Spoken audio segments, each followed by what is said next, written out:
ونصلي على رسوله الكريم أما بعد فأعوذ بالله من الشيطان الرجيم بسم الله الرحمن الرحيم فبما رحمة من الله لنت لهم ولو كنت فظا غليظ القلب لانفضوا من حولك صدق الله العظيم وصدق رسوله النبي الكريم۔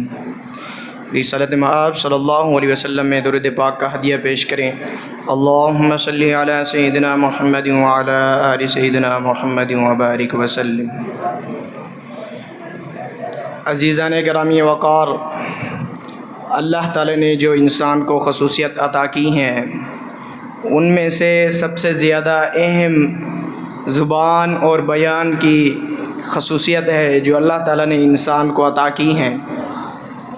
شیخ سعدی رحمۃ اللہ ارشاد فرماتے ہیں تا مرد سخن نگفتہ باشد عیب و ہنر نگفتہ باشد۔ شیخ سعدی فرماتے ہیں کہ انسان جب تک کلام بات چیت نہیں کرتا تو اس کے اندر کی خصوصیت چھپی رہتی ہے، چاہے وہ اچھی ہو یا وہ اس کا کوئی عیب ہو۔ جب وہ اپنی بات چیت کرتا ہے، کلام کرتا ہے، بیان کرتا ہے تو اس کے اندر کا پتہ چلتا ہے کہ اس کے اندر کیا ہے، اس کی تربیت کیسی ہے، یہاں تک کہ اس کے نسب کا بھی پتہ لگا لیا جاتا ہے۔ حضرت لقمان حکیم سے کسی نے پوچھا کہ نیکی کس چیز کا نام ہے، تو آپ ارشاد فرماتے ہیں کہ دو چیزیں ہیں جو بہت چھوٹی ہیں، کرنے میں بہت چھوٹی ہیں لیکن ان کا مقام بہت ہی بڑا ہے۔ پوچھا کیا ہیں؟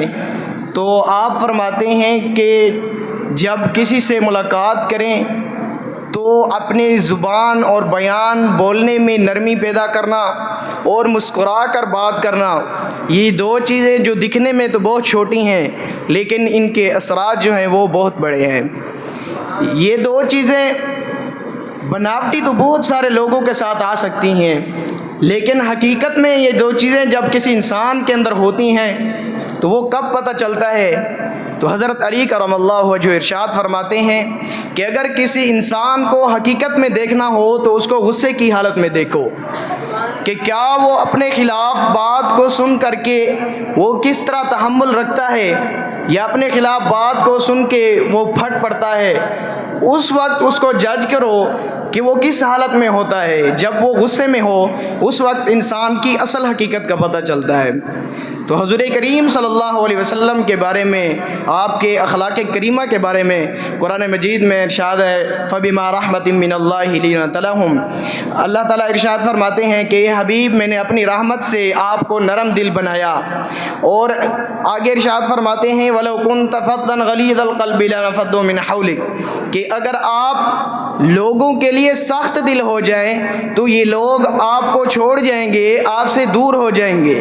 یہ اللہ تعالیٰ کا کلام ہے حضور کریم صلی اللہ علیہ وسلم کے لیے۔ تو آپ خود سوچیں، جس حبیب، جس حضور کے لیے یہ اللہ تعالیٰ کا ارشاد ہو کہ اگر آپ لوگوں کے لیے سخت دل ہوں گے تو یہ لوگ آپ سے دور ہو جائیں گے، تو میرے اور آپ کے لیے لہجے اور زبان اور گفتگو کی پابندی کس طرح ضروری ہے۔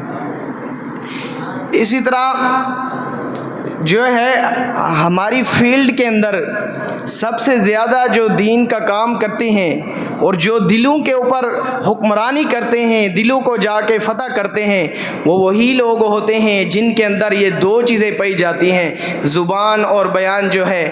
اگر وہ کسی سے نرم گفتگو کرتے ہیں، ان کے لہجے کے اندر نرمی ہوتی ہے اور وہ مسکرا کر لوگوں سے بات چیت کرتے ہیں، ان کے اثرات کا ایک جو ہے معیار ہی الگ ہوتا ہے۔ تو ایک بوڑھی عورت تھی جو مدینہ میں ہوتی اور لوگوں کو جب ملتی تو ان کو گالیاں گلوچ سنانا شروع کر دیتی۔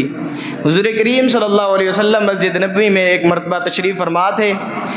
آپ مسجد نبی سے باہر نکل کر جا رہے تھے تو صحابہ کرام بھی حضور کریم صلی اللہ علیہ وسلم کے ساتھ تھے۔